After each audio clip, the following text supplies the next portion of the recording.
গাড়িটা রানিংয়ে 76 করতো, তো সিলিন্ডার মিসিং করতো। এই দেখেন এখানে চারটা প্লাগ থেকে দুইটা প্লাগ খুবই ভালো আছে, আর দুইটা প্লাগ শর্ট হয়ে গেছে। আর এই 2 নম্বর প্লাগটা বেশি শর্ট হয়েছে। শর্ট হওয়ার কারণে তো ঠিক মতন কারেন্ট সাপ্লাই করতে পারে নাই, তার জন্য ইঞ্জিন নকিং করতো। আর 4 নম্বরটাও দেখেন এটা হালকা করছে।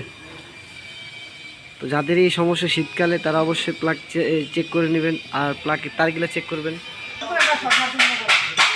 প্লাগের তারকে চেক করবেন। আর দেখবেন কোনো প্লাগের তার আউটে কারেন্ট মারে কিনা, আউটে যদি কারেন্ট মেরে থাকে তাহলে আপনার ঠিক মতন প্লাগে কারেন্ট পাবে না, ইঞ্জিন সমস্যা হয়, নকিং করে, খোঁড়ায়, এই যে এরকম খোঁড়ায়। তো অবশ্য আমাদের সাথে থাকলে নিত্য নতুন ভিডিও পাবেন। আমরা অনেক টেকনিক্যালি ভিডিও ছেড়ে থাকি। আমাদের চ্যানেলে যদি ভালো থাকে